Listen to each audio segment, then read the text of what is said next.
I am Aaron Brown. I'm the IT director for the city of Palm Springs. So I'm up here for one important reason, and that is to remind all of the individuals that sit upon boards and commissions that it is very important to utilize this device. As you can tell, if this device is far away from me, you cannot hear what I'm saying. If the device is close to me, it magically makes it so you can hear it.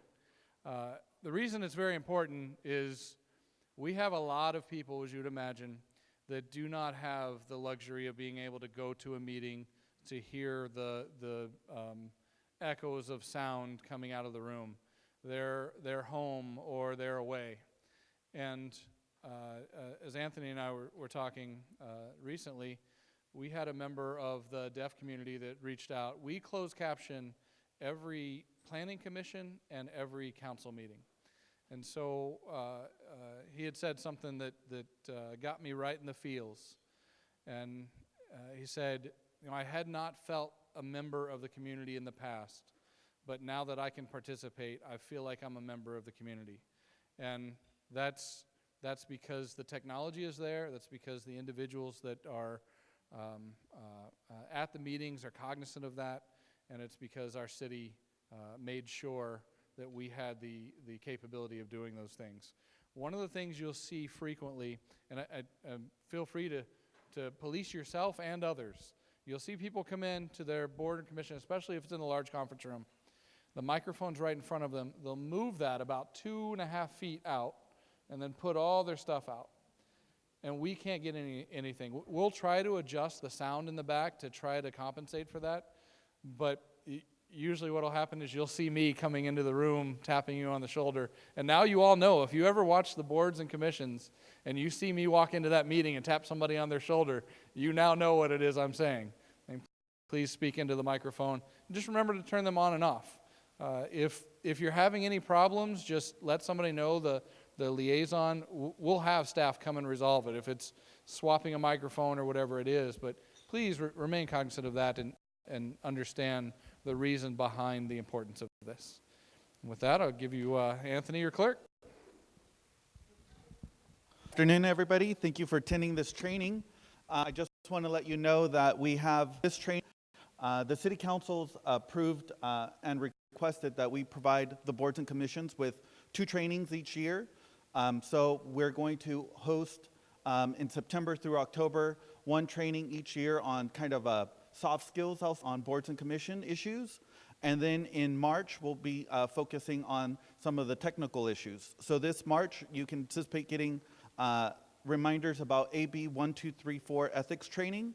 So we'll hold that session here in the convention center. We'll send those announcements out early. And with that, I would like to introduce Christy Hogan. She serves as the city attorney for the cities of Lomita, Malibu, and Palos Verdes Estates, and also serves as the assistant city attorney for West Hollywood, and provides a variety of legal services for other city clients. Prior to joining Best & Krieger, as of council, Christy was a principal at Jenkins and Hogan, which she co-founded in 2001. Christy also focuses on, worked as an in-house as a city attorney, giving her perspective that serves her clients well, and her focus practices on land use, environmental, constitutional, coastal, and election law. She also serves on active litigation practice, representing local governments in cases involving the Brown Act, Public Records Act, CEQA, Coastal Act, election challenges, and constitutional law. And with that, I'm very pleased to introduce Christy. Thank you. Thank you. All that legal training, and I'm going to talk about soft skills today. So you'll help me with that as we need it. Okay. So let me just, without going into resume, tell you a little bit more about myself and why I'm so excited to be here. But first, let me tell you that you are, is the microphone okay? Is that loud? Okay. You are going to be the recipient of probably the worst PowerPoint presentation you have ever seen. I am not a millennial. I am from that cursed Gen X. I watched everybody learn it, and but I didn't pick it up myself. And so if you are like me and you're bothered by the fact that the fonts aren't the right size and that things aren't quite aligned, you're not going crazy. That is, in fact, what is happening. I did this myself, so I apologize for that. I'm also told that this is being recorded. I'm supposed to stay between these flags, so if we have any line refs who could help me out if I wander, I'd like to know. I'm also, usually I'm a little too Irish to go on tape because I don't always have complete control over what I say. So to those of you who are watching at home, I'm sorry for anything I might say that might play well in the room and not really last forever, an eternity on tape. I do serve as the city attorney for the cities that Anthony mentioned and also for the city of Artesia, and I have been city attorney working in that field for 31 years. I brought a date with me, Mike Jenkins, my law partner, and he's much older than I am. I can say that because we're married. And he has been doing this for 41 years. And so we don't spend a lot of time together. Obviously, we spend most of our times in separate council chambers. And we've been to a lot of commission meetings and a lot of council meetings. And when we are there, we just stay in our lane and give good legal advice like your city attorney, Jeff Ballinger, who's also here today, and welcome to jump in anytime you want. But as you might also imagine, sitting there for hours and hours and hours, we have formed some opinions. And we have certainly seen a lot. And we've seen things get resolved well and not well. And so it's that body of experience that I am drawing from. But the reason I'm excited to be here is because I am a true believer in local government.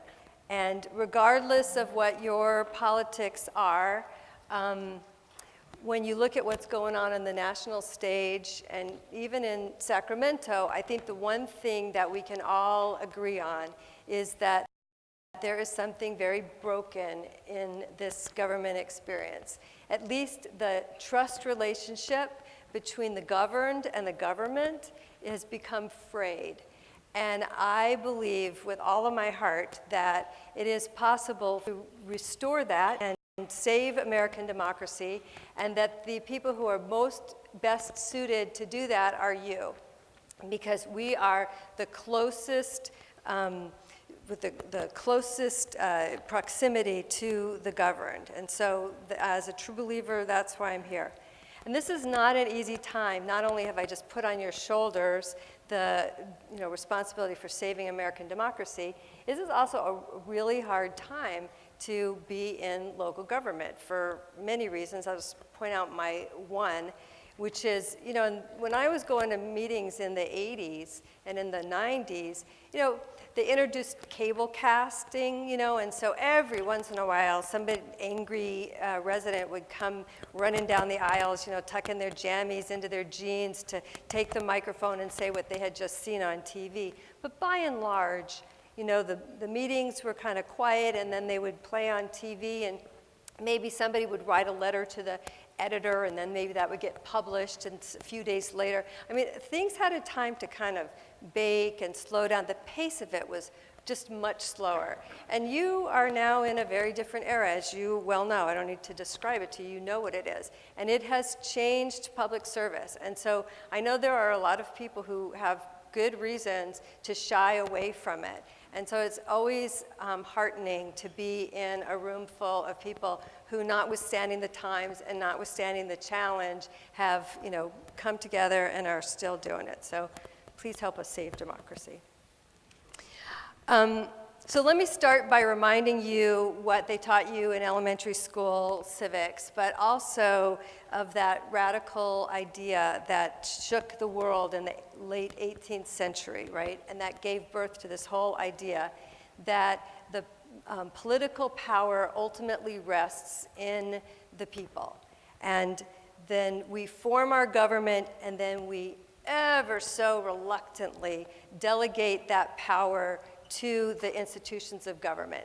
That's mostly what I'm going to talk about, but I just want to remind you that the people themselves have reserved for themselves some pretty awesome power that they haven't delegated away, right? The first and most obvious is elections. Every 2 years they have the chance to throw the bums out. We also have recalls. Are there any council members in the room? Oh, very sorry I said that word. But they have that power. There's the power of referendum. So council adopts an ordinance and the people don't like it. They don't have to live with it. They don't have to even wait till the next election.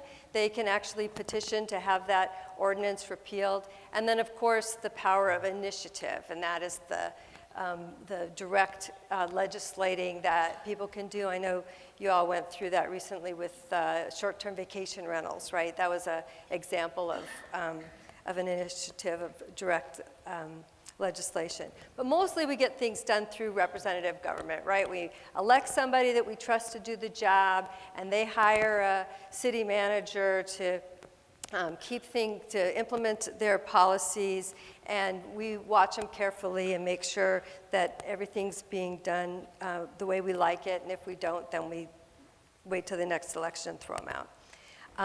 The government controls some very important aspects of that happy delegation, right? It's the government that counts the votes, and it's the government that collects the taxes and then spends the money. And so an integral and most important part of the American democracy has always been skepticism, right? I mean, there's just this, when you talk about, if you talk to anybody, it's like, I'll believe it when I see it, right? Sure, we'll vote for you. I hope you do well. I'll believe it when I see it. You've promised me these things. And that's what you'll learn at your next training, the AB 1234. They'll talk about, and I know many of you already know this, but how the Brown Act gives the public an opportunity to watch the deliberations and see it how it happens. The Public Records Act gives the public an opportunity to see the records and audit for themselves and make sure that things are happening as they should. The Fair Political Practices Act, the Political Reform Act requires you to tell people what your conflicts are so that people can watch and make sure you're acting in their interests and not in the interests of yourself, right? So this whole system is set up to accommodate skeptics, those who will believe it when they see it. And playing to the skeptics, you'll find, as we go on this afternoon, will help in your experience as a commissioner. Because those are they really are a branch of that I think is the unsung. They're the ones who keep us honest.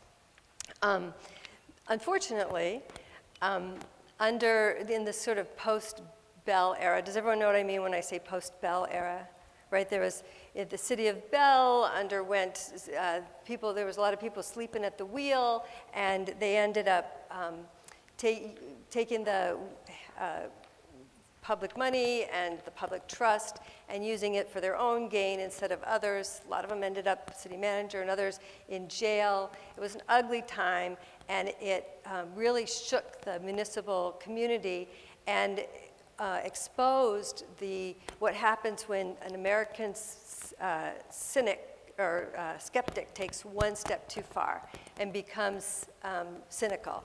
And cynicism is different from skepticism because while the skeptic says, I'll believe it when I see it, the cynic says, it doesn't matter what they say, they're lying. What? Bell was when? 2010. Jeff Bellinger knows it all, see? You should look at it. If you haven't read about it, you should read about it because it's a cautionary tale for sure. But the cynic is somebody who's saying, I'm not going to believe no matter what you say. There's nothing. How do you reach a cynic? You can't because they're so convinced that it's beyond hope. And that's where you come in. We just have to keep enough skeptics satisfied on a meeting by meeting, election cycle by election cycle basis that the number of cynics won't overtake them. They're always going to be there, but we got to keep hope alive on our end. Mostly because the price of losing the trust of the people in government is too high, right? That is the sole basis of our whole form of government. So I'm going to alternate throughout this presentation on theory and very practical things. So let me I'll start with something that I think is practical. This is the complaint that I hear the most from people. Why is government so slow? But they don't usually say it that way. This is the way they say it. They say it to me, if I ran my business the way you let that city get run, I would be in the poorhouse. There's a good reason for why government is slow, and it isn't incompetence. But it's worth knowing, because you're going to hear that. Why is this taking so long? So in business, how many of you run your own businesses? Okay, so for those of you at home, a lot of people raise their hands. When you're in business, you have a primary goal. The primary goal is to make a living, right? Earn wages and to make as much money as you can. That's the measure of success in capitalism, and that's the goal of a business. And so a board for a private company can go behind closed doors and shut the door, and I don't know if people still do this, but light up stogies or whatever they light up these days, and come up with a plan for how they're going to maximize their profits, and then they go out into the world and they execute it, right? And they do it efficiently, and they do it with purpose, and they all row in the same direction. Government is the opposite, because we don't have we have shared values, but we have competing goals, competing interests, right? If you want to have a vibrant, alive downtown area, and it happens to be next door to a residential area, you've got competing values, right? If you live on a hill and you want to see a view, and then people are planting trees that are growing bigger and bigger, beautiful trees, I might add, then you've got some conflicting interests. The reason that government is so slow is because it has to always account for those conflicting interests, and it has to wake them up, because it doesn't always know what they are. So there's always slow. Council members often complain, I think legitimately, that the third or fourth time something's on the agenda, and they're finally ready to take a vote on a new ordinance, and they've been talking about this, it seems like forever. It's been through the Planning Commission, whatever, now it's time. And there's always a handful of people who get up and say, I heard about this last night. I'm just starting to understand can't you just continue this? And sometimes, going to be if there's enough people, or if they bring a perspective that hasn't yet been explored, then the best course of action is, in fact, to continue it. Not always, but sometimes. And the reason is that slows government down, but the reason is because we don't want to leave any idea behind, any perspective behind. Not everybody is going to get their way. Sometimes there are zero-sum decisions that have to get made, and there are winners and losers. But in government, we try to do that at the very end of the process, after everybody has had a chance. So the next time that someone says to you, why is government so slow, you can say, well, that's on purpose. We mean it that way. It feels very strange to be the government, doesn't it? It's just yeah? I like to say, because the government tries to be transparent and fair. And that's what I seriously about. He says that's a good way of putting it. He says, why is government so slow? Because we're always trying to be transparent and fair. And so that was a much shorter and pithier, I might add, way of saying what I just went on and on about. But that's exactly right, I think.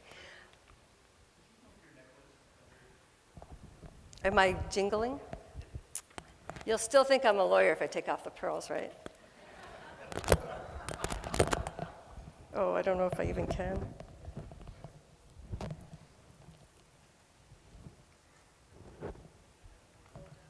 All right, ta-da.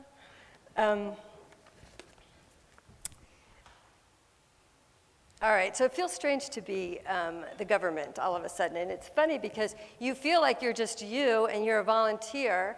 And so you're sitting up there and you just heard your IT guy say you're speaking loudly into the microphone. And that should be a hint that you look different than, you look like to the residents like the government, but you don't feel that way. And sometimes, I've seen commissioners get into it with people who come maybe ill-informed or maybe, hostile, and they start going back and forth, or even trickier, that 3-minute buzzer goes off and the resident goes down, and then they have a 7 to 10-minute rebuttal to what they just said, and the resident is sitting there cooling his heels, listening to all of this. And the commissioner often feels like, I'm just engaged, I'm just a volunteer, I'm just the same as the resident, and I'm just, trying to answer the questions or, get this silly idea out of this resident's head. But in fact, you do come with a responsibility. And it's not just the trappings, but it's partly that. There isn't a way, and I tell commissions this all the time, there isn't a way not to look like the heavy hand of government if you have an unlimited amount. When I say unlimited, I know you have peer pressure and a chair, and so that's not really unlimited. But it's not the same as having, a timer on you to speak at the public counter. So you have, relatively unlimited amount of time to speak, and the gravitas of a title and an opportunity to vote. And so the resident, no matter how mean they are, or how wrong they are, or how at cross purposes of the city's goals they are, in this hypothetical example of this one outlier resident that I'm talking about, that person is still going to look like one of the who's down in Whoville trying to speak truth to power. And there isn't any way of getting around that, so you have to accept it. Accept that you are the government and behave accordingly. Now, the government can become less formal, and we'll talk about that. The government can become more accessible and more egalitarian, but there isn't any way, unless you resign your commission, that you can pretend that your comments as a commissioner while you're in your commission meeting, or even sometimes while you're in the supermarket, aren't at least painted with the veneer of being the actual government. Your charter, which I had a chance to look at, Article 4, authorizes the council to appoint the boards and commission, and it also provides for the council manager form of government. So flying back to that elementary school civics class we were talking about earlier, the 19th century was something in California. The railroads had a real tight grip on government. In fact, a little footnote, there's a law in California that if you take a public transportation or a transportation at the expense of the carrier, that you automatically lose your position if you're an elected official. Automatically. You get on that train and it starts to move, you are no longer a council member. And the reason for that is because for a long time before that, the railroads would, come down to Southern California and collect up the people that it needed who were elected to serve in Sacramento and take them up there and literally deliver the votes that they needed. And so it was very tied together. And in those days, in the local level, when somebody would win, whoever was just elected mayor, their campaign manager would become the city manager, and whoever was their finance chair would become the city's finance chair, and whoever was their block captain would now be issuing building permits. And if you voted the right way, and you're in the right party, and you're the right people, you could get a building permit, you could get anything you needed at City Hall. But if you didn't, or you weren't, then you couldn't. And so in the part of the progressive reforms, this happened all over the United States. It kind of started in Virginia, but Hiram Johnson, who was the governor of California at the time, kind of led our progressive reforms, came up with this idea of separating the professional bureaucracy from the policymakers. So that the professional bureaucracy, they would learn their discipline, and so the building inspector would know the building codes and know how to run a building department, how to issue the permits and inspect and supervise inspectors. There would be a professional discipline attached to it. And to the extent that there were policy implications, those would be made by the elected officials, and the professional staff would then have to just change direction, that would be part of their professional discipline, that they would listen to the will of the decision makers. And so that is, in essence, the city manager form of government, the manager council form of government. You have this professional manager and their staff that has a discipline and a purpose, and then the policymakers from the city elections. One of the things I hear often, I just sometimes like to do a little solid for my friends on staff. And I don't know if this is a thing out here, you can tell me, but a lot of times there are commissioners and council members and sometimes residents are concerned that the staff members don't actually live in town. You know, they don't live here, so they maybe aren't as committed as those of you who do live here. Commissioners have to. And having sat in meetings and worked with staffs now, as I said, for 31 years, when you take on a job, you know, you have a lot of professional pride that gets tied to that. You know, when I walk onto the 8th floor in the courthouse and I walk into one of those writ and mandate departments, which is where most city lawsuits are heard, those judges see Malibu walking in the door. You know, I've been city attorney there for 29 years. I have a profession, I've never lived there.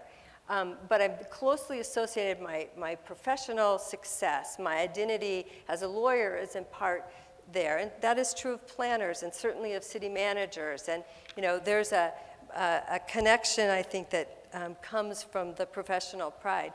But if that were enough, we wouldn't need you, right? If the professional perspective were enough to make a good decision for your city, we wouldn't need commissions to add local values. So I'll talk about that in a minute, but there is a kind of a role. Your role as a commissioner is just decidedly different. All right, how about this? I was so impressed, I cut and pasted it.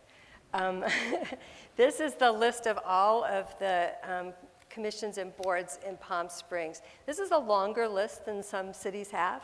And I think it reflects, it probably reflects a general volunteerism that may be a part of the culture of this community, but it certainly reflects the city council's respect for this as a way of doing business, because this is a big deal. This is a lot of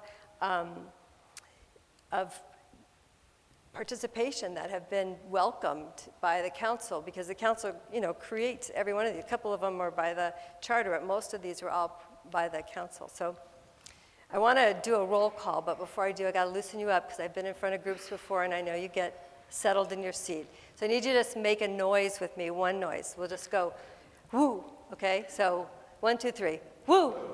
Okay, just one more time. 1, 2, 3. Okay, so what I'm going to do is, I just want to do this real fast. I'm so curious about this. I'm just going to call out the name of your board or commission. When I hit yours, just say woo. And I'll go fast so that if there aren't a lot of people here from your commission, you won't be embarrassed. All right, Administrative Appeals Board, Airport Commission, Architectural Advisory Committee, Historic Site Preservation Board, Human Rights Commission, Library Board of Trustees, Measure J Oversight Commission, Parks and Rec Commission, Planning Commission, Public Arts Commission,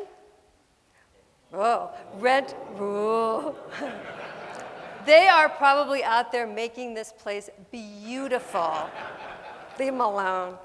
Rent Review Commission, Sustainability Commission, Village Fest Board.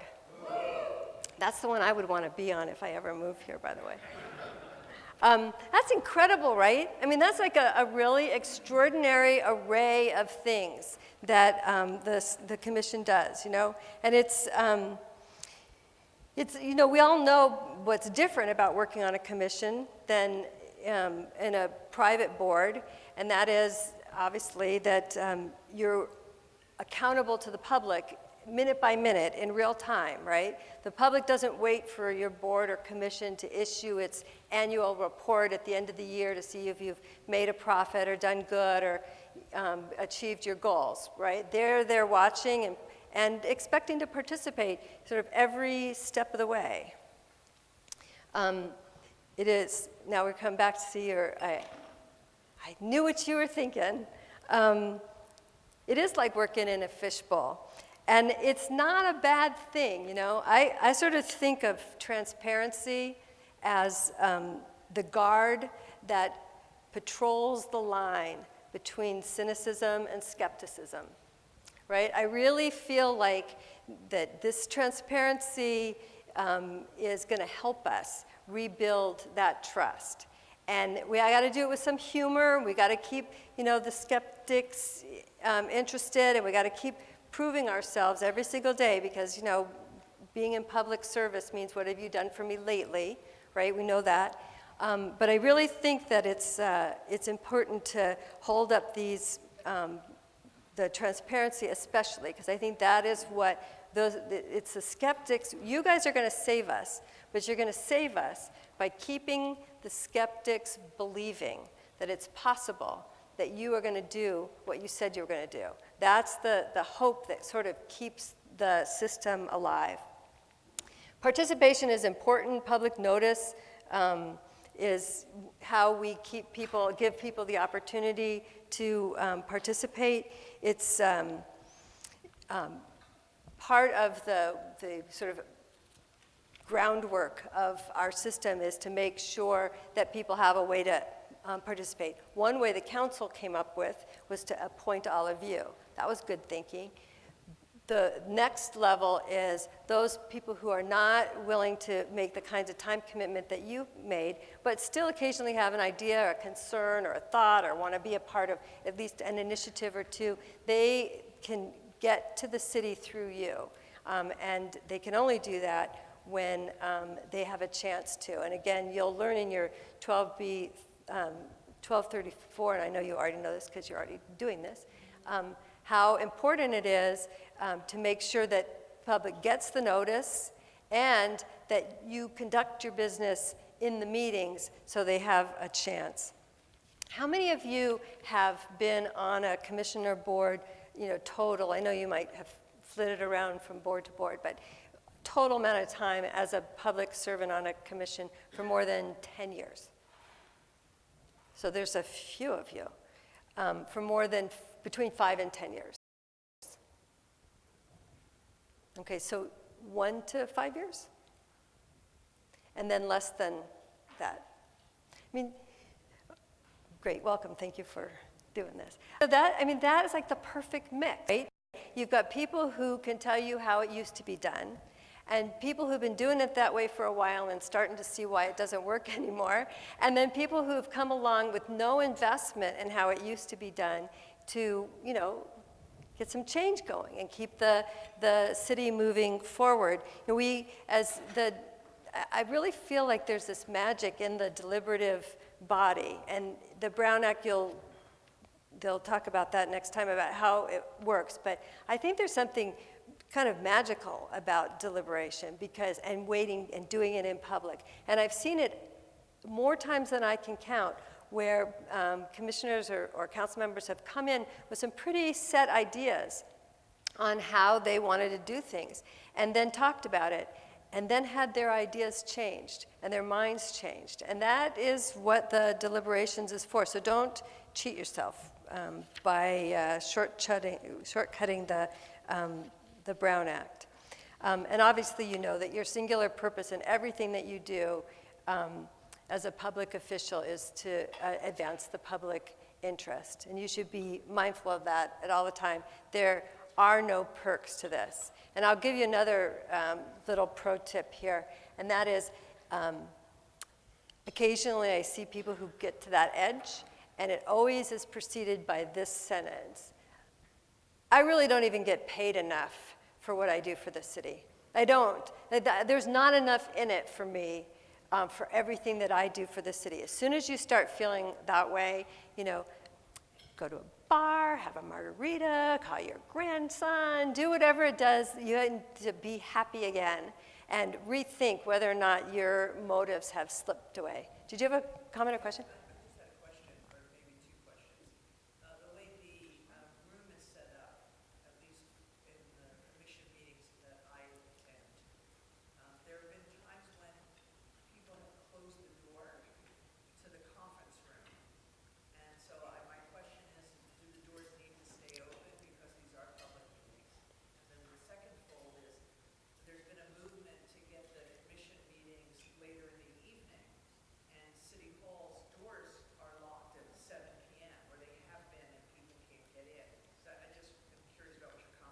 Okay, so the question has to do really with the accessibility of the meeting to the public in two ways. One, when you're in your commission room during the meeting, is it okay to shut the door? And then the second is, can people still get into City Hall to get access to the meeting if the meetings start later at night? And so obviously, the answer is going to be that people have to be able to attend a public meeting. There's nothing wrong with shutting the door as long as it's not locked, and that tends to go to a comfort thing. There are times when leaving it open might make, people feel like they're more welcome, and there may also be times where you shut the door and it's just cozier and you can hear better, and there may be just, physical reasons why that's a good way to go, but that should be open. And I know Jeff Bellinger well enough to know that that door to City Hall is not locked and that there is access. And if you have any concern about it, you can always ask the city clerk to make sure that a notice is posted or something. But the city knows that when you've got a public meeting, there needs to be access to it. Okay, so where am I? We're going to leave the fishbowl. All right, so why do we have commissions? This is, you've probably thought this through, but obviously the city council can't do everything, and that's obvious. So they're farming out some of their work. But more importantly than that, they're including you in that. They're including you, so you're not just doing what they would have done like a good assistant might, right? Just extending their own work, like what they would have done if they had more time on their hands. Right? They're actually including you, different people with different perspectives to come and vet ideas and develop your own recommendations for what they're going to do. So they can't do everything, but they shouldn't do everything because it's better to include you. It also gives the public an opportunity to deal more directly on items that are of interest to them. And so this is a way of including, who wants to sit through the whole city council meeting just for the one item of interest, right? But if you have, a real interest in historic preservation, or you're concerned about how the measures, revenues are being spent, you can go to the commission that is doing that. And of course, it reinforces to have these commissions, right? Because there you are, residents of the community taking on the reins of government. So that's easy, why we have boards and commissions. Why would you be on a board or commission? So this is not a mistake. I've been to a lot of board and commission meetings, as you know, and I have some opinions which share with you, but I wasn't arrogant enough to try and put down why you're on boards and commissions. So I wondered if you might shout out a few of the reasons why you're on a board or commission.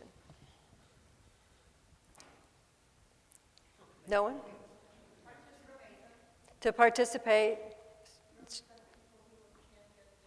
Represent some people who can't be there. And make a difference in your community. Loves Palm Springs. Who doesn't? I heart Palm Springs. I grew up in the 70s, so I know that. Change things. I'm going to say it positive. He said upset the previous decisions. I'm going to say change. That's a good reason, right? Your own fingerprints. Anything else? I'll see what I came up with. Making a contribution, right? That's, I think, the most important thing. Playing a role in improving your community. It isn't enough, right? We were taught in the last administration we're supposed to be the change. Are there any downsides of being a commissioner? Any reasons not to? Besides staying up late? So, you actually give up some of your First Amendment rights when you become a commissioner.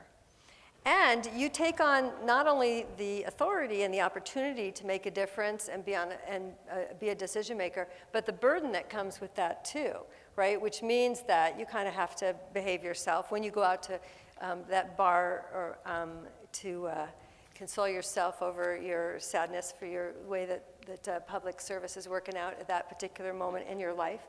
You really shouldn't behave too wildly because you will be calling attention to your board and to the city, right? You wear that with you wherever you go, like it or not. It's hard to stand in the grocery store line if there's a controversial thing going on in the planning commission and you're a planning commissioner. You probably, will get stopped and asked about things, right? So you give up some privacy. You give up, I say, some of your First Amendment rights. You can't really say anything that you want anymore because you have to participate in a process that is fair. And so if you go around spouting your views outside of the meeting all of the time, then people are going to see you as being unfair because you haven't even heard what they had to say in an orderly way, right? Or you can't go and talk with a majority of the members of your commission because that'd be violating the Brown Act. So you don't have that First Amendment right to talk to them anymore, the way that others have a right to talk to them. It can affect your involvement in other organizations, right? So if you're on the Historic Preservation Commission or on the Planning Commission and you wanted to be the president of your homeowners association, that might sometimes create conflicts, right? Where you would be serving two masters, both the city and your homeowners association on some matters. So it limits that. If you're involved in very involved in certain organizations in town and also on a commission, if there's any overlap, even where there's not a conflict, people are going to wonder if the fix is in and if you're really being fair. So it may affect that. I think that that's your challenge, obviously, is to figure out how to balance your fiduciary duty to the commission and to be a good commissioner, but also have a life and fulfill your other volunteer aspirations. And sometimes you're going to have to make a choice and give up one thing or another. So that's something that's you have to think about when you're being a commissioner. Another thing is that being an agent of change is great, and I think commissioners should come in believing that they can be agents of change, but there also comes a time when council has spoken and it didn't, or the county commission has spoken and it didn't go your way, and now it's a lot less fun, although there are some people who have a lot of fun being in the minority on a commission, but it's a lot less fun than being in the majority where you really see what you wanted happen. Being in the minority means having to be more persuasive and having to tolerate really bad experiments so they realize you were right all along, and then being gracious about how right you were the last time and persuading them again. It's a tougher job, so sometimes that happens. Let me talk. Well, I'll say one more thing and then I'll go on. The other thing that is changed when you're a commissioner is when you talk to the press. And I don't know, I didn't look up, that's why I was hesitant to bring it up, but I didn't look up what your policies are about speaking to the press. I'm sure that there are policies, and I'm sure that they don't want you running around talking about everything, but sometimes you will get asked by somebody what happened at the commission or what you think about something. And when you're in that position, you have to be mindful of the fact that you are both being asked yourself as, I'm also apparently a little Italian, so I don't know. You're asked to give your own opinion as a resident, as somebody who loves this town, loves it so much that you're volunteering here, right? But on the other hand, you're representing this government. This government just did something, and there's a time when it's important that the decision of the majority of the city council, or however it came down, get its opportunity, its airing, its fair presentation from the government and maybe some other opponents who are not from within would get to hear it. So that's another downside, I think, or at least something to be mindful of when you take a commissionship, is that you can't always spout off like you'd like to. Yeah? Are there legal issues in writing letters to there are always legal issues, so I'm glad you asked. But in the biggest, most picture way, well, no. If you're just writing, if you're on the Planning Commission and you write a letter to the editor that says that you think that the public art commissioners are not attending the trainings the way that they should be. Okay, so, there's nothing illegal about that. You may have started a little controversial, but there's nothing illegal about it. If you're on the Planning Commission and you write a letter that says, I understand that Costco is going to open up in Palm Springs, and, as much as I like low prices, this is not the right site for it, and I'm appalled that the staff is even talking to Costco about this, and I can't wait till that application comes before me so I can deny it. There are some legal problems with that, right? Because you've now gone out in front of yourself. And so, that's, when you're writing the letters, if you're writing about things that are not on your commission, you're pretty much safe. You only run the risk of, making friends or enemies, and that's fine. That's the same risk any letter writer makes. But if you're writing within your scope, then it's more dangerous. Do you have anything you want to add to that, Jeff? No. You're free to anytime. Okay.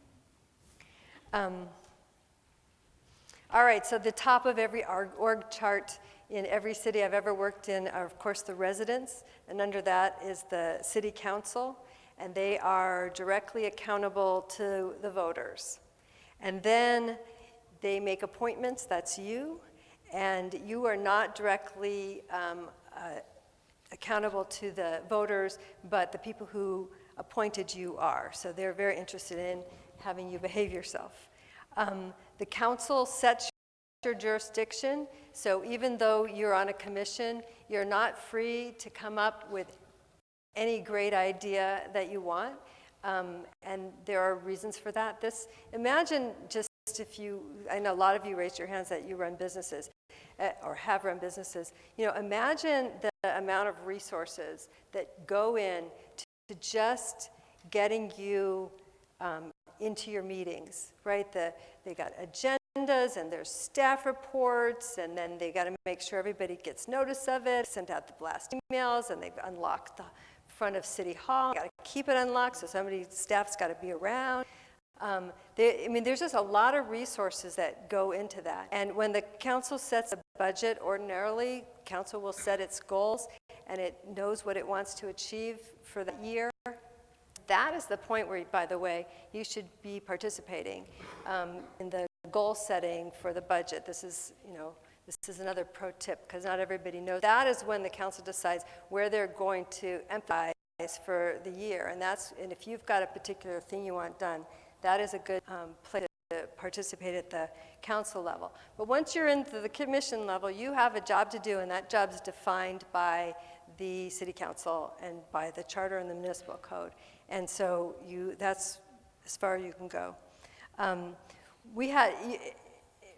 give you an example of a situation gone very awry. I don't know if big houses are an issue here. No?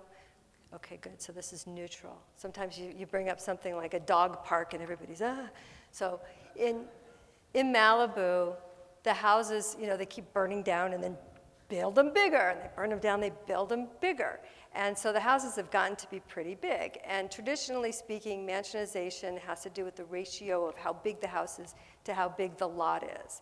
But we've got a planning commission that just decided that square footage, regardless of the size of the lot, was the issue, and they were just tired of seeing these really big houses. Well, the council had adopted an ordinance that set like a ratio. So if you have this size lot, you can have a maximum this size house, this size lot, this size house. And the commission really didn't like that. And they were trying to lobby the city council to change that. Okay, fine. But in the interim, what they started doing was denying all these permits or conditioning them that they had to reduce the size of their house by 25 or 40%. And so they were doing it because as a commission, they really felt like Malibu was losing its character with these humongous houses, and that it was just, that it is losing its diversity of structures, and they were just all becoming big, and they hated to see it go, and they didn't want to participate in it by keep improving it over and over again. But they didn't have a choice, and they didn't have a choice because it wasn't up to them to set the policy. It was up to them to implement the policy. So while it was fine to try and make recommendations to the council to lower the square footage size that is allowed, it was not fine to continue to deny permits that were eligible under the rules that were in place because they didn't like the policy. So part of being a commissioner is trying to figure out where your authority is and how to exercise it in a way that is lawful. Sometimes commissioners like to go to council meetings to defend and explain the decisions and recommendations of the commission. Do you see that here? Yeah. So imagine that you are a resident who's not on a commissioner board and not on the city council, and you went to the commission meeting and you advocated your position, and the commission didn't go your way, and the commission makes a different recommendation. So you go to the city council meeting. So you go to the city council meeting, the staff's there, and the staff says, yeah, the commission had a meeting, the commission recommends that you do it this way, and then the council says, okay, well, do we have any speakers? And the first speaker is the chair of that very commission, and you're sitting there thinking, the fix is in. This is the guy that they appointed to that position, and now he's here telling him, telling the council what they should do. I don't really have a chance as a regular citizen to be heard on this. The influence is just flowing away from me. And that's how that looks. You're on a commission, your opportunity to make your recommendation is as a commission. You usually communicate that by resolutions, right? Or sometimes by minute order that the staff will put in a staff report. But then usually after that, it's better to let the city council figure out what it was that you did. They can watch the tape these days and give the public a chance to speak. Now, sometimes commissions decide to appoint somebody to go and explain to the council what it was that you just did. First of all, if you feel the need to do that, you may be taking actions that are way too complicated. You may want to deliberate and come up with something simple, but there's nothing illegal about that. When you go to the microphone, it makes a lot of difference if you're very clear about what you're doing. I'm here, I've been asked by the commission, I've been authorized by my commission to come and explain to you the basis behind our vote, and that's what I'm going to do. Okay, well, that seems okay. You don't want to then say, and I just want to add a thing, not as from the commission, but just from me personally as a commissioner. Because while in your mind you're taking hats on and off, in the minds of the public, that's not happening. It's just still you representing the commission as an insider to it. So even though you feel like you're doing a good thing for the council, you may be diminishing the value of the public hearing. So I know that's harsh, but go ahead. So does that require a vote of the commission to have someone go out there and speak for council? So the question is, does it require a vote by the commission to authorize somebody to go and speak to the council? And basically, yes. I mean, it doesn't have to be a motion second. You can do it by consensus. But to speak on behalf of the commission, you must be authorized by the commission. You are, each individual commissioners, showing up at the meeting on your spare time and just saying, you know, hey, I'm on this commission and I was there when we took the vote, you know, can I just tell you some more about what happened, is kind of a self-appointment. And it's, I'm sure it's done in, when it is done is in good faith, but I'm trying to create the perspective of the resident who sees this commissioner really as, you know, a look above, a little more weight in their opinion than for the average citizen. And so it's not a good idea. I don't know, do you have a tradition of doing that? Have I stepped on toes? I have stepped on toes? Okay. I apologize. But I really feel like I said the right thing. I don't take it back. Because your decisions should stand on their merits, and the council should be able to understand it. And then you should make way now for the public.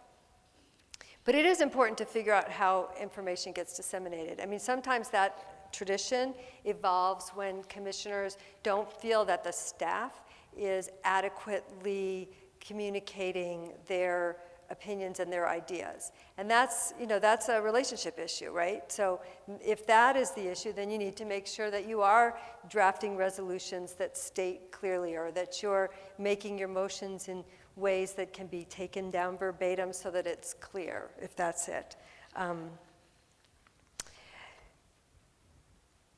going to talk, I guess, a little bit about the chain of command, because you do, how many of you have commissions that are not staffed by anybody? Okay, so all of you have some, no staff? Not even a minute taker? Some, okay. So all of you have some level of staff that you deal with. So the staff member works for the city manager through the chain of command, not the commission. So you, when you are there, you're not exactly co-equal branches of government, but you are there as colleagues, each with a task to do. The staff member are there with a job to do that's defined, and you're also there, having been appointed by the council, with a job to do that's defined, and you're working together in that arena. And so I know that there are some times when commissions get frustrated and they want to start giving direction to staff or asking for things to come back. You can do that, understanding that what you're asking is for the professional staff's involvement in it, and there may be limits on how much that can be done within a budget. Okay, I'm going to move from that. Now that you're, see if I can. All right, so let me talk about the professional staff for just a second more. The professional staff offers information, context, options, recommendations, and if running a city were math, we wouldn't need you, right? Because the professional staff could just come up with the right answer and give it to the council. But it isn't math. It has an extremely important element of values that need to be added to it. What's more important, the noise, the quiet, the vibrant downtown? What's more important, the view or the park-like environment that the trees bring, right? The way that a professional staff can figure that out, because there's no right answer to it. The answer to that is what's important to you.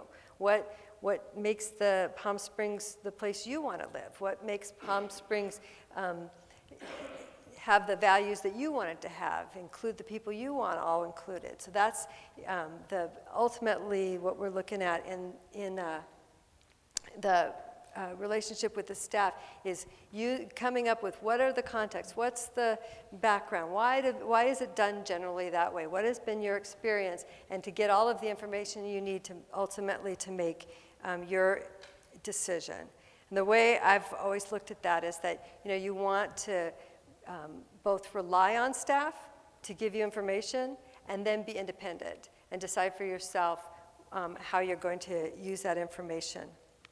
if you're dissatisfied with a staff member, it's a good idea to tell this, either the director or the city manager, if you must, to get it back into the world where it belongs, which is the personnel, which is overseen by the city manager. So with that, let's do a pop quiz. All right, here we go. Everybody ready? The staff has produced an unhelpful and inaccurate report, and as a result, the commission has to continue the item to a future meeting. The residents were frustrated that they have to come back again, and the commission was embarrassed. So here's the question. Should you convene a closed session to discuss the personnel matter, or should you raise your criticism to the staff member's performance in public? Okay, it was a trick question, thank you. Neither, right? One, you can't have a closed session because you're not authorized to have closed sessions, because personnel closed sessions are for the body that supervises the person, and you don't supervise the person.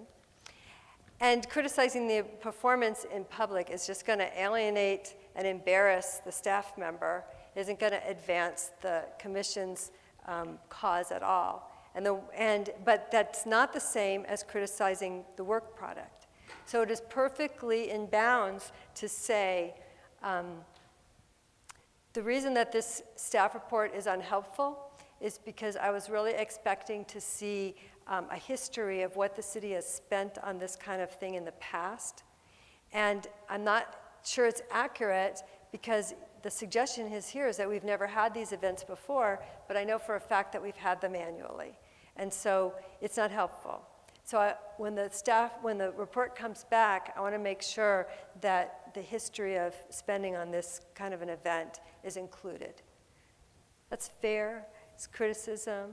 I'm sure that the staff member's not happy at that point. Not that that's your goal, but I'm just saying, you have done enough criticizing, and it's focused on the product. It also, the way that you do it, because in this hypo, I mentioned that both the community and the commission, had reaction to it. It'll role model for the members of the public how it is that we handle things when they don't go exactly our way, and we have to come back to a second meeting. All right, so meeting goals. The cities that I work in are all very familiar with Christie's Prime Directive. The Prime Directive is that I eventually want to go home. And so I like to make decisions about how we run meetings based on the Prime Directive. You want to finish the agenda within a reasonable time. And somebody said something about the meeting starting later and later. I think that someday there's going to be a lawsuit, and I'm hoping that it's not going to be, exhausted citizens versus the city of Palm Springs. But I do believe that one day there will be a lawsuit from residents whose item doesn't get taken up until 11:30 or midnight, or forbid later than that. And they've sat there all day and they're exhausted. And then the council's saying, or the commission's saying, I'm so tired. Watch it the next day on cable. Done that. You see, you turn it on at 2 o'clock in the afternoon, but it was taped at 1 in the morning. And they're like, oh, I'm so exhausted. Bad luck, right? It's not helpful. I haven't seen any great decisions that are made after 10:30 p.m., honestly. People resent it. It's not public participation. So even though the business that you're doing is important and it needs to all get done and plentiful, you got to pace yourselves. You got to figure out a way to keep an idea of what's going on and move on. Some cities where this becomes an issue, the chair or the mayor will take the agenda and put roughly some times on the agenda, so they have some sense of how the meeting is going when they've gone off. We'll talk in a minute about some strategies for making this happen, but completing a meeting in a reasonable time I put that first. I think that's just a really important practice, because it will make you feel better about your service. You also obviously need to provide for meaningful public participation, and that, means that it has to be done before you take up your items. It has to be at a time when the public is awake and present and able to speak. And then we want to also, obviously, conduct all our meetings with, that are consistent with our values. So, you know, we're not shouters, we're not bullies, we don't tweet bad things about people as they're leaving the room, right? We want to try and live up to our best goals. So looking at how to do that. So some meeting, I just now have one image of a commission in a conference room with the door shut. How else are we met? Does everyone meet in the same room? Yeah, pretty much the same one commission room. Okay, so the degree of formality that you have is depends on a lot of factors, right? How many people have shown up? If there's a lot of people there, you would be more formal than if there were only a few people. The type of the microphones you're using, the type of setup you have, all those things go to the formality of what you're going to call each other. There's some things you should be mindful of, though, in terms of building fair meetings and making the community feel good about your commission is you can't call some people by their first name and then mispronounce the last names of others. Like you have to choose how that's going to be. And I know that there are some, regulars who attend meetings, and we know them. But when they're always asked to lead the Pledge of Allegiance, and when they come up, their inside jokes, hey, I see you're here again. It's your third meeting this week, ah, ha, ha. You're sending a message to people who just came up for the first time to a meeting that there are insiders and outsiders. So while you never want to lose that sense that, this is local government, that these are your neighbors, that we have elected and appointed our own to serve in these positions, that we've reluctantly delegated to them authority to take on these institutions of power. We also don't, and so we want it to be, homey, but we also don't want it to be so homey and friendly that it loses its decorum and its sense. I have never called a council member by their first name in an open session. I just don't do it. I don't do it because, I think lawyers should show that kind of respect. I don't call judges by their first name either, right? So I just try and show that. There are plenty of cities that I do that in, where they call each other by their first name, and it's fine. It comes off as very, normal and kind of not pretentious.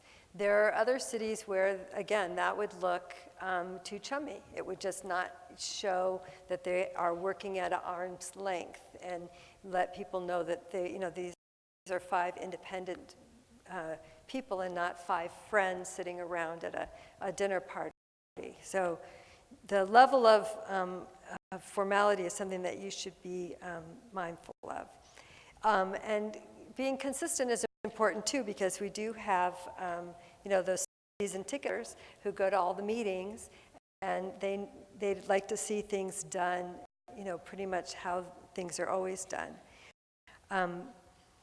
But there are times when you want to be flexible. So if you're in a room and one person has shown up, and it's an issue that one person is extremely passionate about, having them stand at a podium and put on the 3 minutes, and then when it's over, say, thank you very much, comments, thank you for your comments, thank you for your comments, until they sit down, it seems a little harsh and silly, right? Where you say, look, your time's up, we can give you an extra couple of minutes if you want to just finish, and then we're going to, go to our deliberations. That's a kind of flexibility that makes sense when you're talking to one person. But when you have a room full of people, and everybody wants to get a turn, you're trying to manage a larger crowd, then it doesn't make sense to give anybody extra time, because if you give anyone extra time, you have to what? Give everybody time, right? And Christy wants to go home. That's inconsistent with the prime directive. So you want to kind of be consistent, but then some flexibility when the factors make sense. And usually a very skilled chair can be in charge of making sure that is how this is happening. But there's nothing wrong with another member saying, Madam Chair, if, we got a lot of people here tonight, I just want to make sure that we're going to stick to the 3-minute rule, and everybody knows that. and so that people know going in what's going to happen. All right, so my oldest, smartest daughter was home for the holidays, and so she laughed at my PowerPoint and then took this one slide and made it fancy. So bear with. So we'll just look at what are some of the effective meeting techniques, right? All right, here we go. It's going to be obvious. You want to guess? Like what's that game show, you know? Big Board Says, a Family Feud. Come on. You want to guess the most important thing for a commissioner? Oh, that would have been good. I have that in there, but it's not number one. Ding, ding. It's be prepared. Be prepared. Come to the meeting, know what's on the agenda, read the staff reports. I know you're busy. I know you're busy.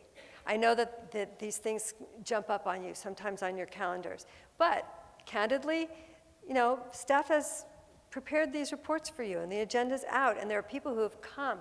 You know, sometimes in some circumstances, they're there with lawyers that they're paying by the hour. And so all the time that we have to spend going over things, you know.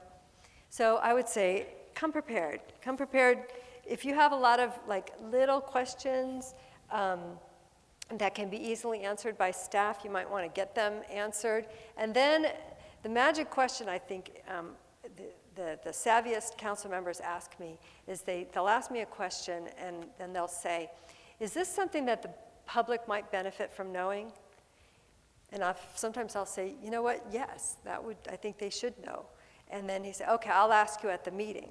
Or I say, you know what, no, this is a very picayune point that only you could have ever come up with. I'm glad you called me about it. Let's never talk about this again. And then they don't have to bring it up at the meeting. So there are times when your questions, even if they've been answered, are worth asking again in public, but you should think about that. Manage time and stick to the agenda. I think we've talked about that. The sticking to the agenda is important. And let me just, I know you'll get your AB 1234 training, but let me tell you what it is about sticking to the agenda that's important, because there's a kind of an uncommunity-like moment that happens when a bunch of people, like somebody puts on their Facebook page, you know, let's go down to the whatever commission and talk to them about this. Let's do that. Okay, Parks and Rec. We'll go down to the Parks and Rec Commission and tell them we want to have a dog park. Yeah, that usually gets a big crowd. And so then everybody comes and they're marching in. And by this time, you know, somebody has heard through Twitter that they're coming down because the city has decided to deny a dog's park, right? So now they're all excited and misinformed. And they come in and they talk. And then it comes your turn and the item's not on your agenda. So you can't talk about it, right? But they're all excited and they want to talk about it, right? So why can't you talk about it? Be so friendly, so community-centered if they've gone to the trouble of being there and you're sitting there. And the reason is because there was no notice of that. So that means that people like me, who think we just have enough of the dog parks, didn't know about it. So I didn't going to discuss it. So I don't have an opportunity to participate. So we stick to the agenda because that's what we do out of respect for the community, for the residents, to make sure that we only talk about things that we're going to talk about so they can make an informed decision about whether or not they want to come down to City Hall or home and stream Ozark on Netflix. You should always hear the comments before you deliberate. Sometimes some forget. And then they have this tradition where they'll say, do you have questions for staff before we take the public comment? And the questions get out of control. And the next thing you know, they're deliberating. And the reason we want to take the public comment first is because public tends to feel less heard after it seems like you're already starting to make up your mind. So as part of the sort of discipline of making sure that we really are taking into account the public, we're going to hear them first. So you have to both listen and look like you're listening. This does not apply to city attorneys because I am a master I'm always on my phone all the time. And then it's like a little game they play, the councils. They try to get me when I'm not listening. And I 100% batting 1,000 have always been listening because I raised 4 children. And so I know how to always monitor what these kids are doing no matter what it is I'm doing. But you don't have that luxury because they're looking straight at you and you're decision makers and you're the ones they've come to talk to. They don't come to talk to the city attorney. And so you need to look as if you're listening too. And I know that you can text to make sure that, you know, the dinner's going to be ready when you get home at the same time that you're listening, but they don't. There was this case, it was called Nasha versus the city of Los Angeles. This guy is kind of a colorful lawyer. He represents mostly adult businesses, right? And he was getting a license for some new adult business in Los Angeles and 15-member city council. And he came and did his presentation pretty dry, but he kept his camcorder on his shoulder the whole time, and he watched. And later on showed the court and the Court of Appeal tape of like one council member eating a sandwich, another couple of council members standing in the back and talking, somebody else on his phone, like literally on his phone as if the meeting was kind of interrupting him. And the court found that that was not providing a fair hearing because there was no indication that these people were really truly listening. They may have been, but they sure didn't look like they did. So you want to both listen and also look like you're listening. And obviously, I don't need to tell you this, but you want to give the same dignity to the public, to the staff, and to each other. The 3 sentences I can give you, I won't dwell on this because I know it's an obvious point, but I want to give you these little 3 sentences. As for the public, it never gets old when I hear a commissioner start her deliberations by saying, you know, I want to thank everybody for coming out and also thank those of you who made comments tonight.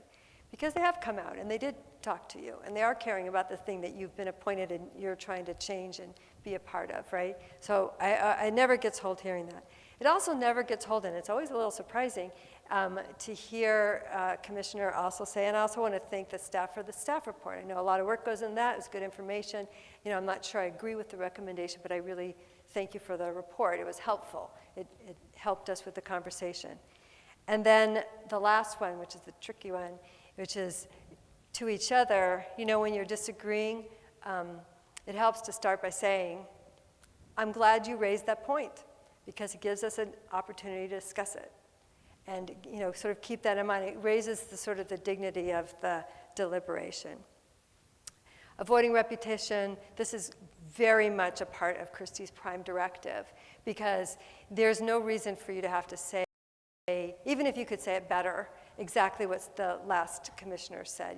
Everybody doesn't have to say the same thing. It's enough, we will all know you're smart, and if you had been called on first, you would have said it first. You don't have to prove it to anyone. It's enough to simply say, you know, I agree with everything that's been said here. I just want to add this one point that hasn't been said. I did a little group the other day of residents, and I was surprised to hear how bored they are listening to the deliberations. You know, me, it's like a study in sociology, and also, you know, like the big reveal, like who's going to win. But they're very bored with the deliberations, so you're really even not entertaining anybody. And the last thing is to figure out, you know, when to make the motion and get out of there. So one way to avoid repetition is, you know, bring the matter to its conclusion. Okay, so here's some things that if you hear these things, that something has gone very wrong in your meeting. If you are the chair and you're talking to Al Pacino, you are out of order. Like, nobody wants to hear that in local government. It's just, it sounds too pretentious. We will not tolerate criticisms of our staff. Man, that's an invitation for criticisms of your staff if I ever heard one.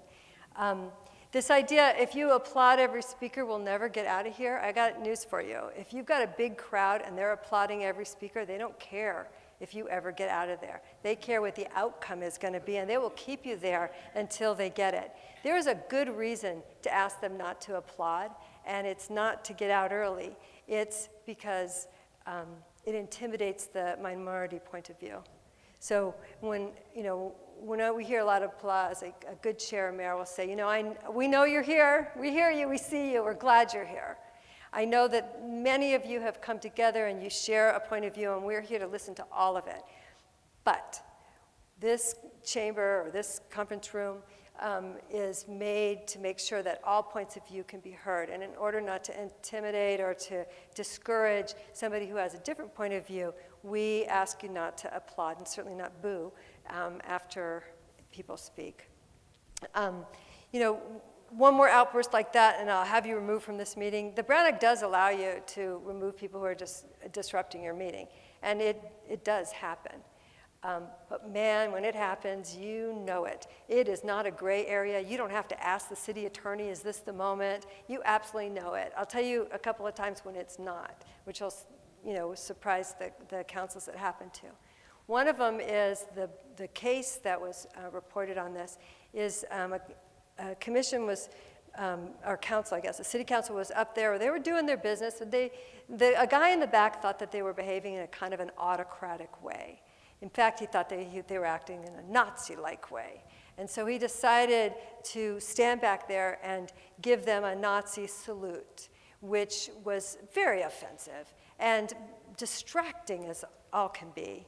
And eventually the mayor, had the Nazi saluter removed from the chambers. And the Court of Appeal said, what was stopping you from just not looking and doing your meeting? Well, it was offensive, it was horrifying. Yeah, well, that is American democracy. We have offensive and horrifying people, and sometimes they come to our meetings, and as long as they're not preventing your progress in your meetings, making motions, taking actions, then you can't do it.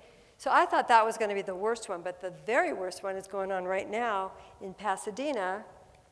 Feel free to look at it, because I won't repeat what I hear there, but there are a couple of guys there who have been to other cities, but they're focusing right now on Pasadena, and they get up and they say the foulest things. First they, with the language, right, so they're using the F-bomb, blah, blah, blah, but they're making racial slurs, they're using the N-word, they're directing it at council members of color, they're extremely offensive. And then the buzzer goes off and they sit down. They play exactly by the rules in this awful way. Mike is very involved in trying to figure out a way to address that, because it does submit the whole community and the viewing audience and children and all kinds of people to that terrible language. But for the time being, and correct me if I'm wrong, Mike, for the time being, the First Amendment allows a person to come to a public meeting and say awful, horrible things as long as they abide by our rules in the 3 minutes, and they're doing that. We can't control the content. Now, that's not true of private business. If you haven't already, the comic Sacha Baron Cohen, did I get that right? Has a speech, a 25-minute speech, it's all over the internet, that he gave to the Anti-Defamation League, in which he makes a great argument about speech. And I think that maybe we're going to try and use that thinking to deal with Pasadena.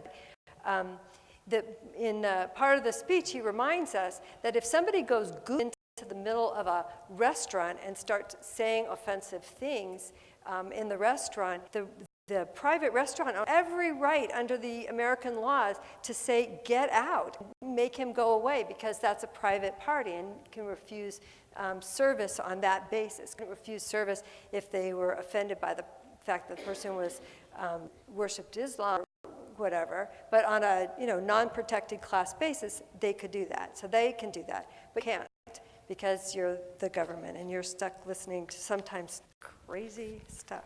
Christy? Yes. What about if a council member leaves the room? I've had council members who get upset at that foul language and they just excuse themselves from the room. So they've left the meeting. I mean, one way to deal with situations like that, there's like escalating issues, right? You can take a recess, you can adjourn the meeting, there are things that, techniques that you can use to try and manage the meeting. If somebody just says, I'm leaving the room, they're now not the one less toward the quorum, and they're just not there. These guys they know what they're doing, right? These aren't crazy people. They know what they're doing. They are racist, and they are testing the waters, and they're just waiting to file a lawsuit. So you're saying that they can use profanity? Yeah. I know. I said, yeah, we're going to lose our FEC license, but unfortunately we don't have one. And you can say anything on the internet, apparently. All right, so let's move on to Robert's Rules of Order. Have I lost my? Okay, so I'm going to try it this way. In your charter, it says that you use Robert's Rules of Order, but you can use something else. I noticed some of your commissions have accepted Rosenberg's Rules of Order. Some of you still use Robert's rules.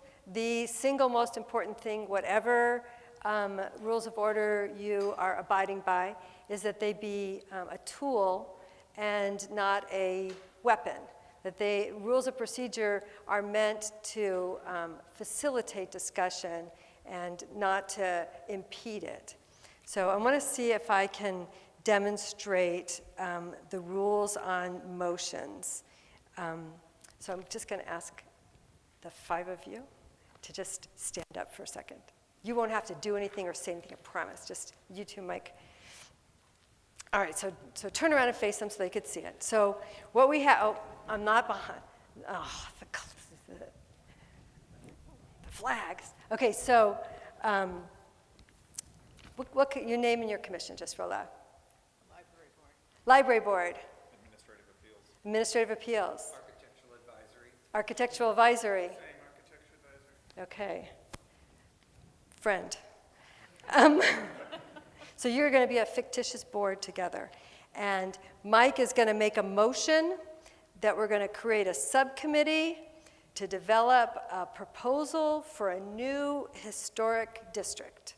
So that's Mike's motion, and I'll second it. So moved. There you go. And now we've got a motion on the floor to create a committee to create a new district. So we're going to start talking about it. And now you're going to make a motion to amend that, because you would like, if we're going to create a committee that's going to look at a new district, you only want them to look at a district that has some connection to the Hollywood history of the town.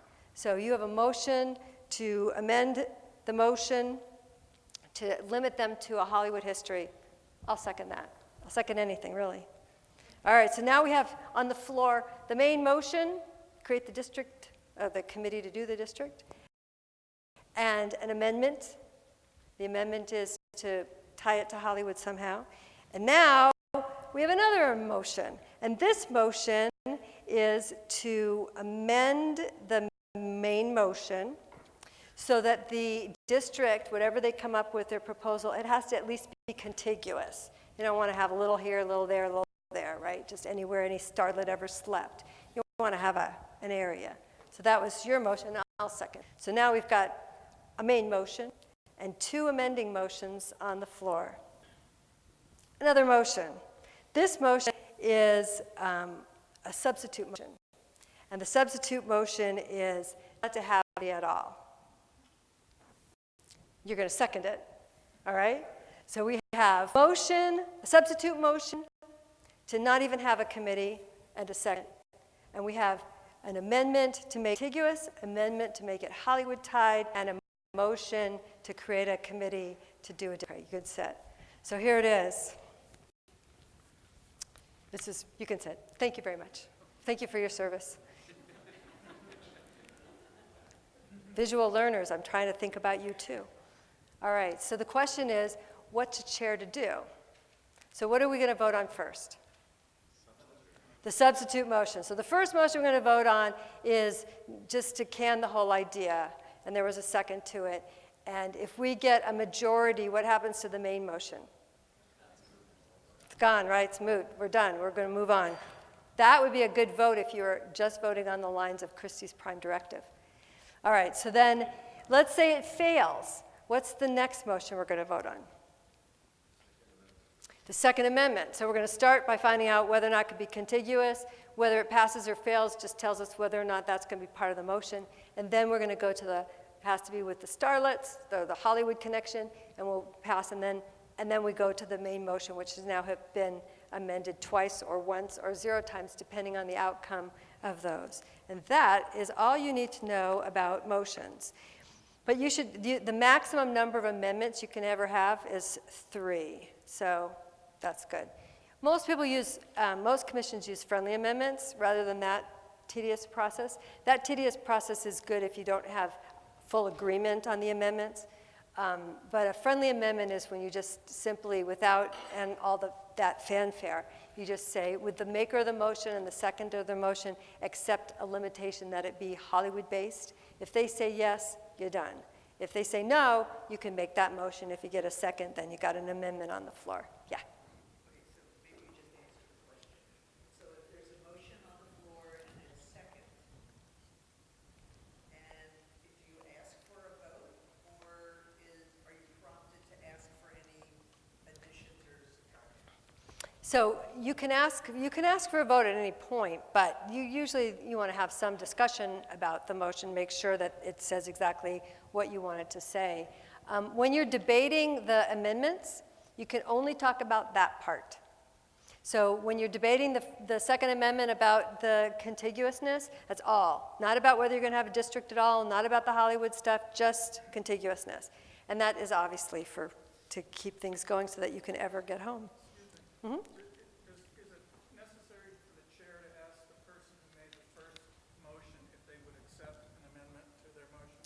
That's a friendly amendment. So what, and he asked if it's necessary for the chair to ask the person who made the motion whether they'd accept the motion, the amendment. And that's a friendly amendment, and the value of a friendly amendment is it does away with the formality of having to go through the whole motion, second, vote on that part. Often what happens, especially in cities, is somebody puts a motion on the floor and then they forgot to say something. Or somebody comes up with something that's minor that they would have added if they had come up with it too. Those are kind of classic friendly amendments. Okay, so motions that are not debatable are motions to adjourn, my favorite motion. Motion to recess. This is another good one. I don't think I put it up here, but motions to fix a time to adjourn. The reason why that's a particularly good motion in our world is because it tells the public how long this is going to go on, as well as disciplining yourselves. So if you say, I want to make a motion that we fix 10 p.m. as our time to adjourn. Okay, can you change that when 10 p.m. comes? Yes, but at least it's a good faith effort. There are some motions that require a supermajority, and they all have one thing in common, and that is that while we do most things by majority, when we're going to squelch the rights of the minority, we like to have that supermajority to do that. So if you're going to go to a vote or close nominations or change the rules, all those things would have affected the minority's participation, and so we ask for a supermajority of that. Reconsideration is the most misunderstood parliamentary rule. Every once in a while, somebody who's been on debate club or was student president gets on a commission, and they bring in this reconsideration, and it makes the city attorney headache. But reconsideration, it can only happen in that meeting. So if it happened last time, you're not moving for reconsideration this time. In public setting, what you can talk about is on your agenda. So to get it, you're going to have to get it back on the agenda if it's after the meeting. It can only happen in that meeting. And it's really problematic if you have a discussion at the beginning, 2 hours go by, you do a bunch of stuff, and then you want to reconsider, because people will have left. And when people leave, then they don't have as much. So we tend to shy away from reconsideration and instead maybe say, well, maybe let's renotice this and put on another agenda and look at it before we're final on it. Unless you're doing quasi-judicial decisions like a planning commission or the rent review board, you can't reconsider those. That's done. They have a right to appeal. Okay, so let's do a pop quiz. Where's the handheld mic? Oh, here you go. Just to elaborate on your question earlier about discussion following a motion. Under Robert's rules, you're not supposed to have a discussion unless there's a motion on the floor. Oh, Mike, sit down. Let's do our pop quiz. I'm glad I reminded you. No, the pop quiz. Which comes first, the motion or discussion? Everyone said motion. Anybody think it's discussion? Okay, so the answer is motion or discussion. It doesn't matter. So now you could give your, let him give his answer now. Oh, yeah. Definitely don't let anybody, if you're a chair or a mayor, do not let people debate in between motion and a second. And you want to know why? Christie's prime directive. Because if there's no second, you don't even have to discuss it, and we can go home earlier. Go ahead, Mike. Yeah, have you ever heard the expression, well, I'll second it for purposes of discussion? If you're not in favor of the motion, why on earth would you even want to entertain the discussion, right? But some people do as a courtesy. Under Robert's rules, the motion comes first. The motion second, then the discussion. No motion, no discussion. That works in private corporations, but doesn't work so well in the public sector. Why is that? In the public sector, if you make a motion that is a dispositive determination of the matter, before you ever have any discussion and before there's been any deliberation, your audience is going to wonder, has this already been pre-decided? How could they possibly make a motion when they haven't even had a discussion about everything we've said, right? So you've had public comment, you've closed public comment, and now the chair says, let's have a discussion. Why? Because you want the discussion to reflect what people have told you. It gives you the opportunity to say, I've listened carefully. I'm being reactive, I'm being responsive, and to have a conversation. And then to funnel that conversation down to the point where the chair can then say, well, I think we've had a good conversation. I think maybe this would be a good time to have a motion. What does that do? It reflects your listening. If you have the motion too soon, unless the matter is entirely uncontroversial, or unless there's nobody in the audience, and then it doesn't really matter, it's always better to have the conversation first before the motion. So this gets to the final question. It is very common. This is the common way of saying it. Can I have a motion? Chair says, can I have a motion? So he says, I move whatever. Staff recommendation. I move staff recommendation. Somebody seconds it. Then typically the chair says, is there any discussion on the motion? Right? Now you've already had the discussion, right? So can you skip that? You could, I suppose, unless you have an obstreperous member who doesn't like skipping that. Or you could say, is there any additional discussion beyond that which we've already heard? Or is there any non-redundant discussion? Yeah, that's a good one. And then you're sending a message, right? We've had a nice full-blown discussion. I only want you to add something at this point if it hasn't been yet said. Thank you.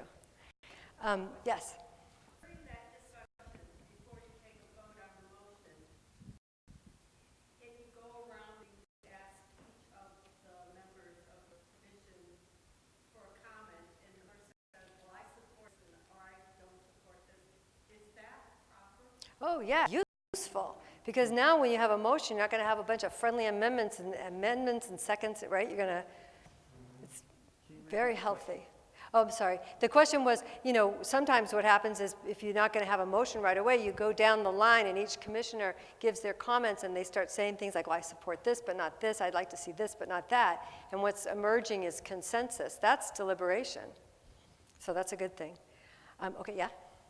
Explain what call to question means. It means stop talking and vote. And it takes 2/3 because stop talking part. But it is consistent with Christie's prime directive, so I don't hate it. All right, so I want to say, yes? Situation came up at our commission meeting here a while back.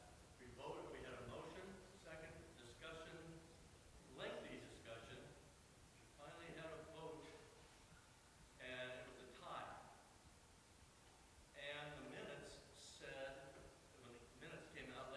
Motion failed. said it was a tie, so that motion was tabled. I said, wait a minute, it's not what it says, it's we don't have a majority, so that motion Failed. failed. So you might kind of You, comment on that yeah, no, you're right. about tabling. Yeah. If a failure to get a majority, the motion fails. Some people will tell you like there's some tricky thing where abstentions are going to count as yes votes, and no. You need a majority of the quorum to pass a motion in our world. All right, I want to talk about your relationship with the public. I want to say 3 things about it. The first is there is this incredible Brown Act booby trap, which we've already talked about a little bit, so I won't dwell on it, but I want to just feel you because I know it's an awkward moment. And that is that the Brown Act, as you know, says that you can only discuss items that are on your agenda. Simultaneously, at your regular meetings, the Brown Act says, but members of the public can come in here and talk about anything that's on their minds within your subject matter jurisdiction. You can't, they can. And that creates a trap. And those are the moments when you're going to remember that didn't have any notice, and that there may be people with a different point of view who are tired of having dogs come into restaurants, and they want a law against that. And they're not in favor of what's being promoted there, but they don't know about it. So when someone comes up and tries to promote that idea, it's lopsided. So what can you do under those circumstances? You can make brief comments. The Brown Act actually uses the word brief. Fine. You can refer the matter to staff. You can ask a question, or you could, and this is really the gold, if you're interested, place the matter on a future agenda. If you're not interested, you're not even required to respond. You can say, thank you very much for your comments. How many of you have a Facebook page? Twitter account? Okay. And how many of you that have just raised your hands never, ever, ever, ever use it in any way to talk about anything that has to do with city business? All right, well, that's good. See that? Donald Trump didn't do that. He had a Twitter account. It was a personal account, and then he got elected, and then he kept his account, and he used it to discuss, matters of state. And so it becomes a public forum.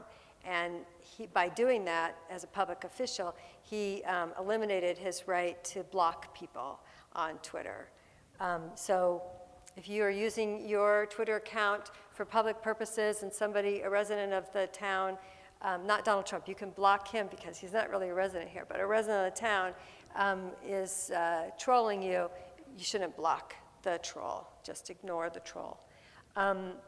If on the Facebook page, and how many of you participate in Nextdoor? What is that thing? It's like an invasion of the body snatchers. I try to stay off of it, but I've seen it. So in Nextdoor, which is invitation, right? You have to get on to get in. And on Facebook, those aren't public to everybody. Those are less than a full public. So if you're at your commissioners discussing things, you are now having a meeting outside the Notice Brown Act meeting.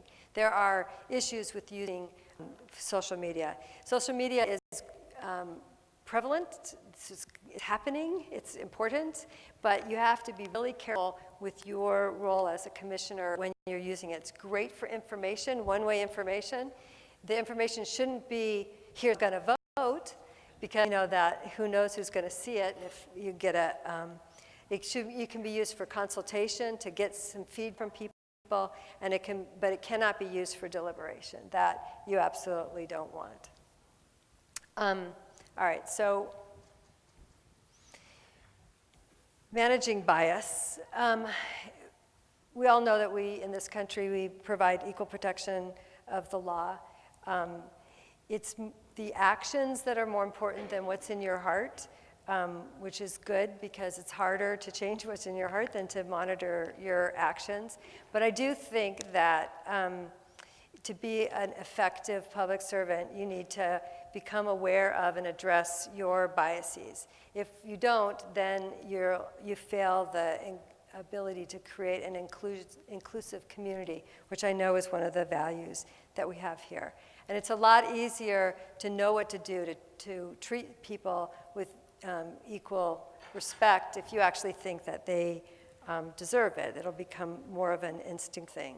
There are a lot of different types of bias.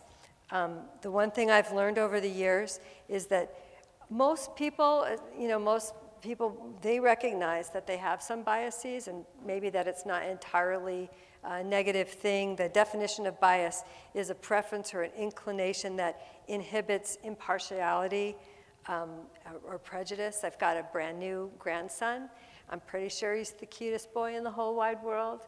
I may be biased, I don't know, but there's not a lot you could do to convince me otherwise, and I know that, so that's my bias. But when we have biases that end up treating people unfairly or differently, that we have to keep in track. The problem with the biases is that they're often unconscious, and so you have to be consciously trying to address them. Most people recognize that they have biases, but everyone I've ever met who's ever served on a council is absolutely positive that they could set them aside and fairly decide an issue.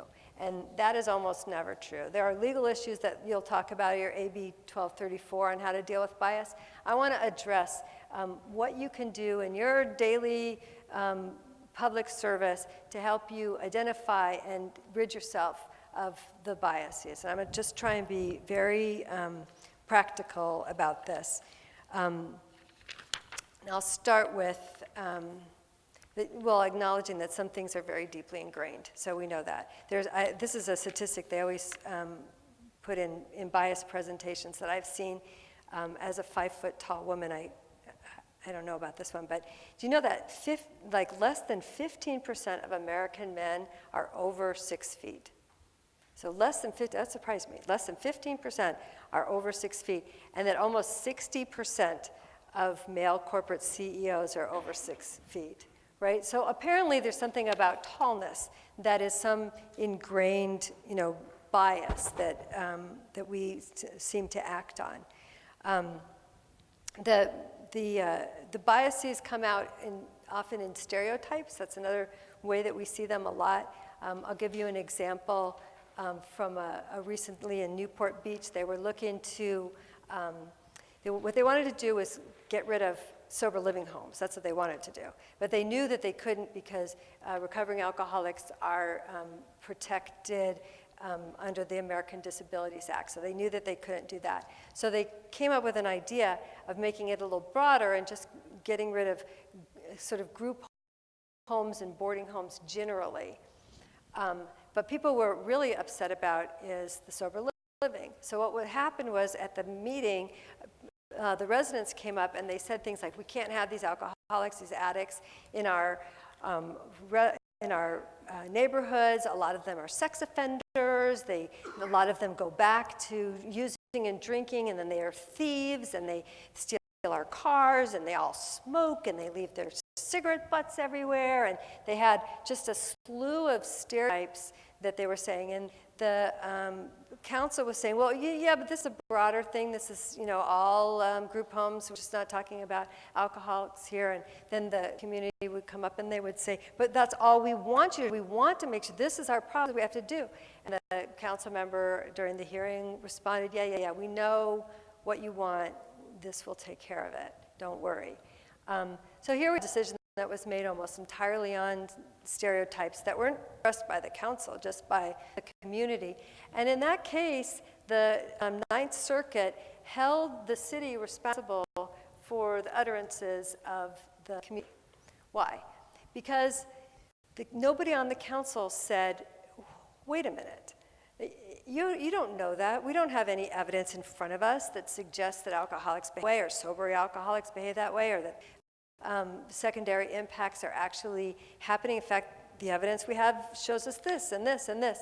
It wasn't an evidence-based, it was stereotype-based and other people's stereotype-based. So one of the things that is incumbent upon you is when you hear these stereotypes, you have to challenge them.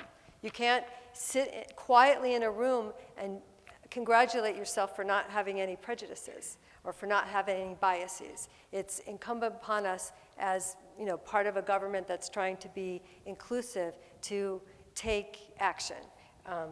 You don't have to scream at people. As I said, the idea is, because we're not here to police people's minds and hearts.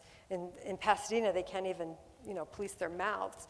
But we are here to set our own values and make sure that we know what it is. And so the value is that we make our decisions based on evidence and information. And so when someone comes and says a stereotype, the first thing you say, well, what evidence do we have that that is even true? Stereotypes are something that my husband and I talk about a lot. And my trick is to always assume, if you have a stereotype about a certain group, just always assume that the person you're talking about that's a member of that group might be the exception, right? Because everybody will always concede that even the people who just insist that the stereotype is accurate, they'll usually concede that there might be exceptions. There's always somebody who's, just assume you're talking to the exception. That liberate you from having to act consistent with the stereotype. Affinity bias is, I think, one that's most common and it's most insidious because it causes us to make errors of cognition instead of evidence because it all feels right, it seems right. So when you're talking to somebody or you're listening to somebody who's similar to you and it's familiar to you, you tend to be more comfortable, and more comfortable means more open to what they're saying. And I think the discipline of overcoming that is be willing to take sort of contrary action. You listen harder to those people who you perceive as being different from you. I say it that way because 9 times out of 10, when you listen harder, you'll find out, no, they're not really all that different from you after all. But that is a strategy. The halo effect is this idea that you get one positive or even could be a negative characteristic about somebody, and that influences your overall impression of them.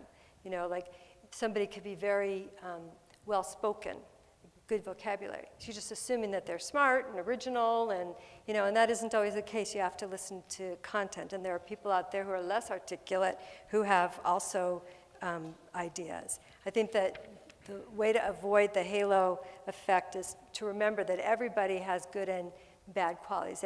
Being more nuanced in your understanding, I appreciate how incredibly attractive this particular speaker is, but that only goes so far. Now I'm going to have to listen to what she's saying to hear whether it's going to influence my thinking on this item. Perception bias is the tendency to rely on those stereotypes and assumption, and as I said, my strategy is always to assume that I'm talking to the exception. Eventually, you assume that enough times, you'll see enough exceptions, and pretty much those stereotypes start to look silly. The confirmation bias is the one that we're hearing the most about in the world. I like to call it the Fox News bias, but I'm not supposed to get that political.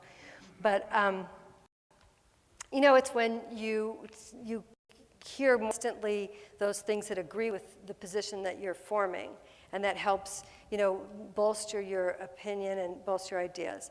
And the strategy, there's 2 strategies that I use to try and combat confirmation bias. The first one is when you're about to listen to a lot of people speak, put a line down the middle of a piece of paper, and when someone says something that supports doing the action, write it on one side, oppose it, your basic pro-con list, but generated from everybody's speaking so that you can discipline yourself to hear everything that gets said.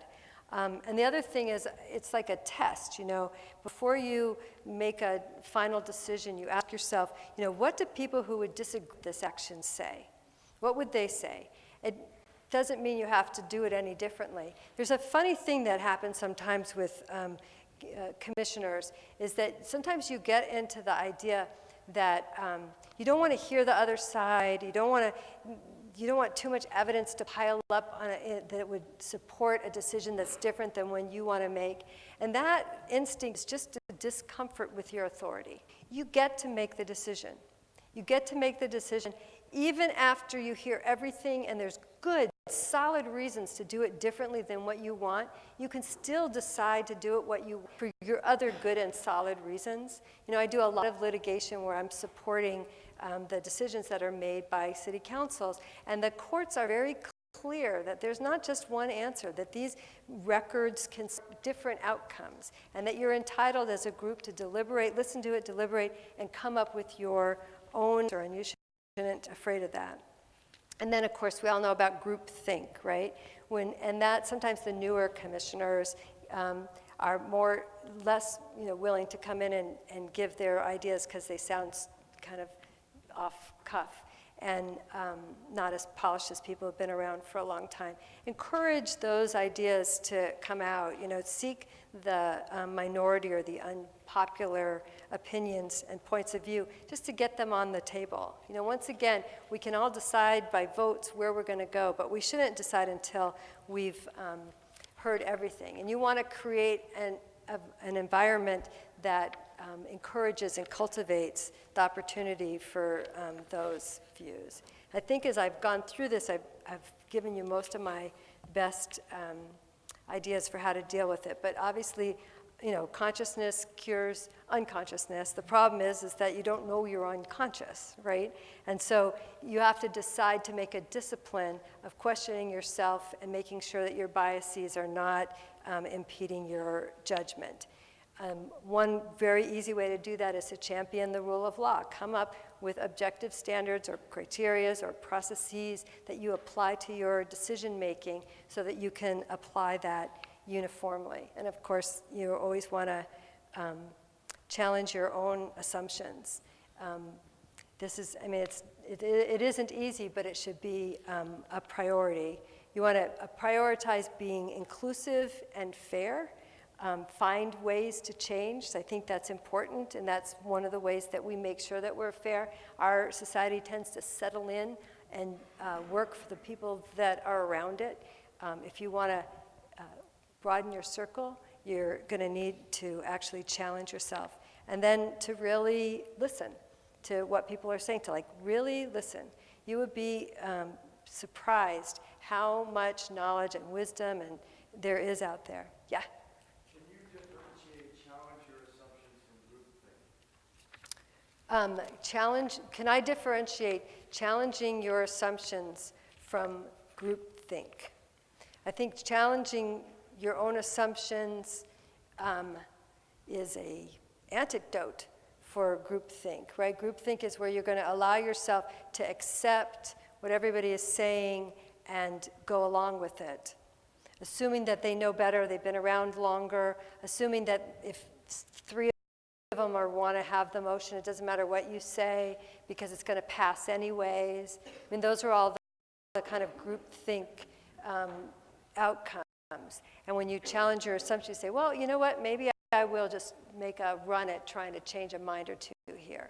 Or maybe they won't agree with me, but I'll just at least record why I think this other point of view is important. All right, so now, right on time, I'm going to tie everything we have talked about together, because it turns out that this is the Palm Springs mission statement, right? This is what you've adopted. The Palm Springs is an inclusive, world-class city dedicated to providing excellent and responsive public service to enhance the quality of life for current and future generations. And if you keep a check on your biases, heart open to the public, make sure that you're providing meaningful opportunities for their participation, then you will have succeeded in creating a culture of compliance with the law, but also valuing the process that you're undergoing, and that is how you become the government you want. Thank you.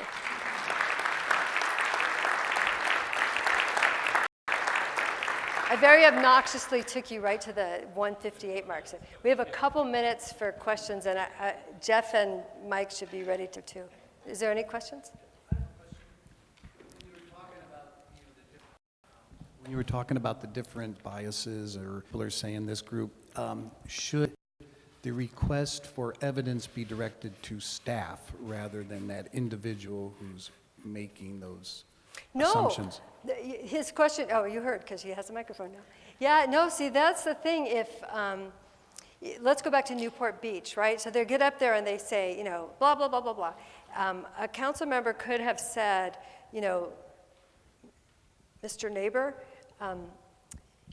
do you have any pictures of cigarette butts, or do we have any police reports indicating a spike in car thefts in your neighborhood? Has anything been tied to this sober living? What do I have? I hear you. I see you're upset. I know that you're very worried about this. I just want to see if there's any evidence that these things you're worried about should be troublesome, or if there's ways we could address them. So yeah, I mean, yeah, no, I don't think, I mean, staff will help you with evidence, but I think the people who come to testify, they're there to provide you information, evidence, as well as opinion. I didn't know if that would open up a debate between, you know, an ongoing. Yeah, take everything I say with a grain of salt. But, you know, some commissions are touchy about having those kinds of direct questions. In a situation like I just described, it would have been very helpful and would have maybe helped them prevail in the Ninth Circuit. So. Thank you. Anyone else? Any questions? Thank you very much for everything you're doing for Palm Springs and for America.